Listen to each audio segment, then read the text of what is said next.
Nous avons affaire à un gouvernement qui, dans sa quasi-totalité, ignore à peu près tout des phénomènes criminels. Ce sont des ovnis, ce sont des extraterrestres.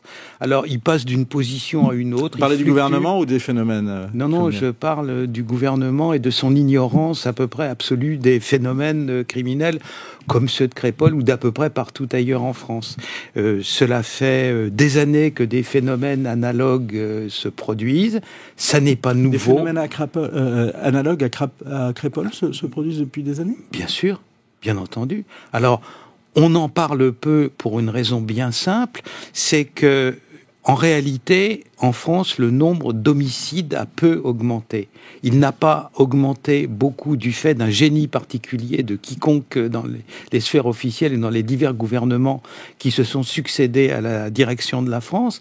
Ce phénomène augmente peu du fait de l'instauration, à la fin des années 80 et des années 90, du SAMU et des SMUR, c'est-à-dire de la médecine d'urgence de rue. Au moment où on instaure les SAMU et les SMUR, quand quelqu'un est blessé gravement ou chez lui ou sur la voie publique, il a 7 chances sur 10 de mourir avant d'arriver à l'hôpital. Donc à l'époque, on a un nombre X de macabées dans la rue, si vous voulez. Et puis, après l'instauration du SAMU et du SMUR, quand le système est rodé, au bout d'une dizaine d'années, on tombe à 3 sur 10. Ce qui fait que entre 2000, si vous voulez, et 2023, le nombre est stable parce que le nombre de morts reste stable, mais que le nombre de blessés augmente. Mais ça, on ne le perçoit pas, l'augmentation du nombre de blessés. Si, à condition de faire les statistiques qui convient, c'est-à-dire de ne pas calculer uniquement les homicides, mais de calculer les homicides et les tentatives. C'est-à-dire, on a essayé de tuer quelqu'un et puis il est simplement blessé. Alors, donc, ça veut dire quoi ? Ce que vous êtes en train de me dire, c'est que si on n'avait pas vu la mort de Thomas, on n'aurait pas porté plus attention que ça à ce qui s'est passé à Crépol ? Voilà, des actes comme Crépol, mais avec uniquement, entre guillemets, des blessés graves, il y en a tous les mois. Voilà, c'est ça. C'est-à-dire que là, c'est la tempête parfaite. Un gamin qui a une bouille sympathique, qui fait des activités que tout le monde aime bien, comme le rugby, et qui est tué. Alors, c'est naturellement totalement injuste. Je pense, moi, en tant que père de famille, c'est l'horreur absolue, quoi. Donc là, ça frappe. Et puis, l'erreur immense du gouvernement d'essayer de planquer qui a commis les actes en question, qui, naturellement, au bout de 3-4 jours, la cocotte minute explose, et le nom, le patronyme des individus, considérés comme étant impliqués dans l'affaire, lui éclate à la figure. Ce qui est pire que tout. Pourquoi ? Parce que c'est 2 poids 2 mesures. Comme l'a dit justement un syndicaliste policier, si c'était appelé Pierre-Henri ou Robert, on aurait su leur nom tout de suite. Pourquoi cacher ça ? C'est ça la question que les gens se posent. Et puis, on sait ça depuis la disparition de l'Union soviétique. Quand on ne dit pas la vérité aux gens, les fantasmes qu'ils ont sont naturellement 10 fois pires. Alors, c'est l'info de notre confrère Louis Osalter qui, justement, a rapporté cette information. Les prénoms des suspects étaient connus, mais, semble-t-il, d'après l'information de Louis Osalter, il y avait la volonté de ne pas inquiéter l'opinion ou de ne pas provoquer de réactions négatives dans l'opinion. Donc c'était plutôt le phénomène inverse qui était à l'œuvre dans la décision qui, semble-t-il, a été prise, de ne pas les dévoiler. Penser une chose pareille est entièrement fou. Ça prouve la méconnaissance complète, la maladresse complète de ces gens qui nous gouvernent vis-à-vis de l'opinion. Évidemment, la première chose, quand on tue votre enfant, la première question, c'est pas de dire nous sommes tous impliqués, la morale générale, etc. C'est qui a fait ça ? C'est ça la première question que n'importe quel père ou mère de famille en France, touché par l'affaire plus ou moins directement, a en tête. C'est évident. L'auteur présumé de l'attaque nie les faits. Est-ce qu'on ne bat pas trop vite en besogne en le désignant ?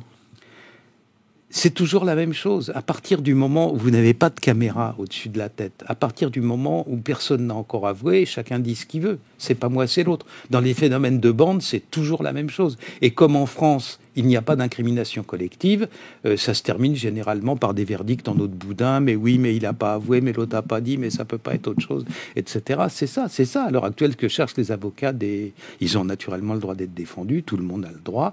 Peut-être sont-ils, pour certains, innocents innocents et ils sont pris de manière... Oui, parce que c'est un peu la grande confusion pour l'instant sur la nature même de l'attaque. Vous, quelle est l'analyse, d'après les informations qu'on recueille, d'après les premières déclarations et d'après votre expérience que vous faites des informations qu'on a sur cette attaque, donc on n'arrive pas bien à voir vraiment comment elle s'est passée? Alors, là aussi, c'est simple. Vous avez à Romans-sur-Isère une zone hors contrôle, comme il y en a quelques centaines en France. Par zone hors contrôle, j'entends un endroit où la police ou la gendarmerie ou la police n'intervient que de loin en loin pour des opérations coup de poing et qui, en temps ordinaire, est plus ou moins sous le contrôle des caïds du coin. Dans les quartiers en question, vous avez deux strates de gens qui accomplissent des actes un peu illicites.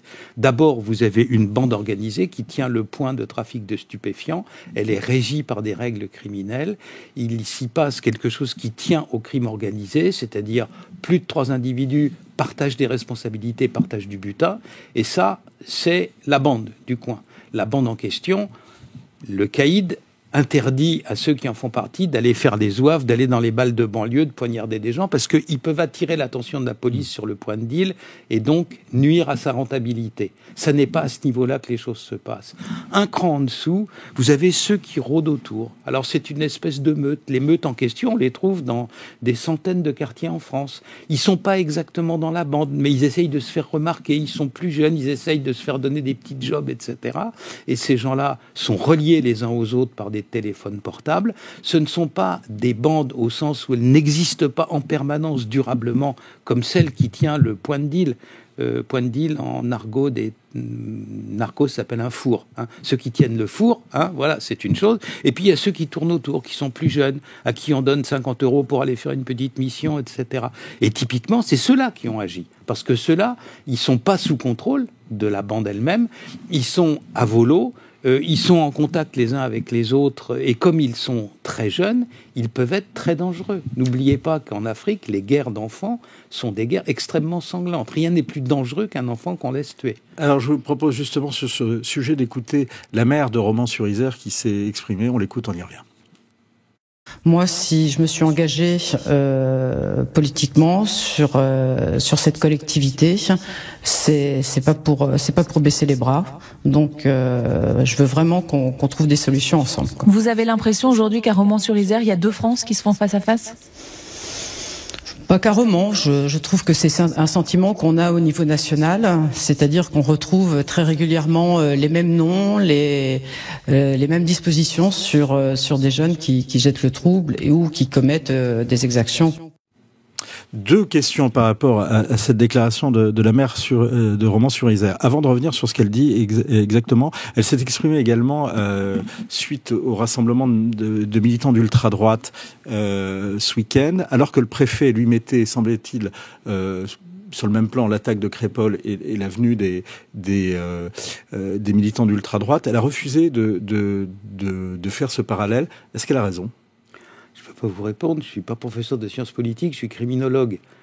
Simplement, si des jeunes individus n'avaient pas éprouvé le besoin de se coaliser, de faire une espèce d'expédition punitive à la suite d'un acte qui méritait en tout cas pas la mort, quoi, comme de tirer les cheveux de quelqu'un ou de lui dire qu'il est mal coiffé ou quoi que ce soit, s'il n'y avait pas ce genre de petites brutes laissées en liberté dans un endroit, toutes les tirades actuelles sur la société violente de France face à face, etc., n'auraient pas lieu d'être. Ça n'est rien de tout ça. En réalité, c'est un problème basique de maintien de l'ordre. Dans un pays où le maintien de l'ordre est assuré, de tels événements ne se produisent pas. Et on n'a pas besoin de faire de la sociologie de bazar après ça pour expliquer que ceci ou que cela.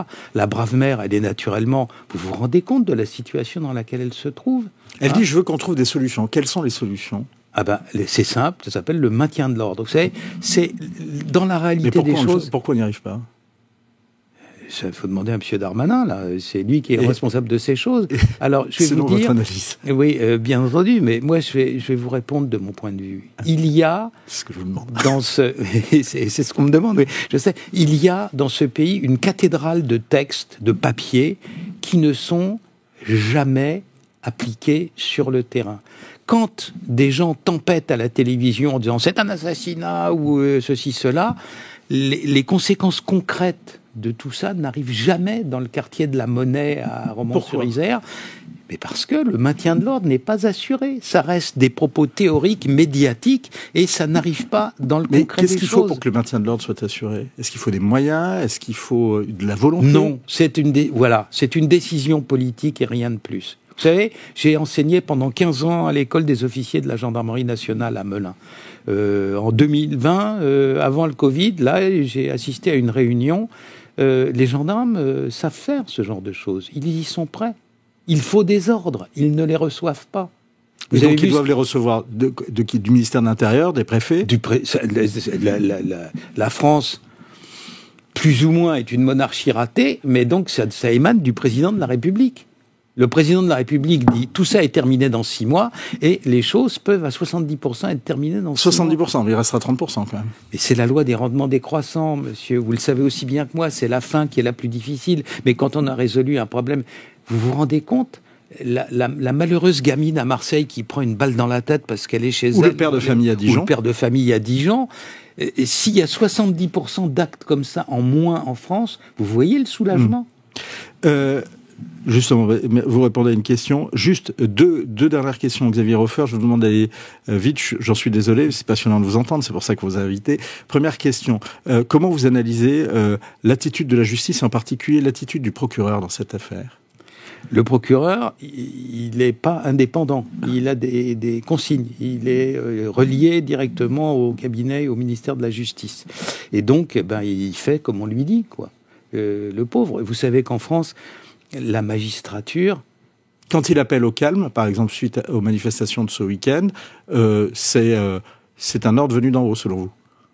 Enfin, d'abord, c'est un réflexe de bon sens. Et puis, je le vois pas appeler au chaos, quoi. Donc, d'une part, il fait basiquement ce qu'il faut pour éviter que le pire arrive. Et à partir du moment où les gens ont le sentiment de ne pas être défendus, ou 9 fois sur 10, les policiers qui ont rédigé un procès-verbal et les gendarmes qui ont rédigé un procès-verbal n'ont pas fini de rédiger le procès-verbal et le gaillard qu'ils ont mis en cause et sorti dans la rue, etc. Comment voulez-vous qu'à la fin, les gens n'aient pas la tentation de se venger eux-mêmes? C'est grave, mais c'est un peu la voie qu'on prend. Dans un pays où le maintien de l'ordre est maintenu, il n'y a pas 23 petits extrémistes de droite qui viennent casser la figure à des gens dans le quartier de la Monnaie à Romans-sur-Isère. Ou l'inverse.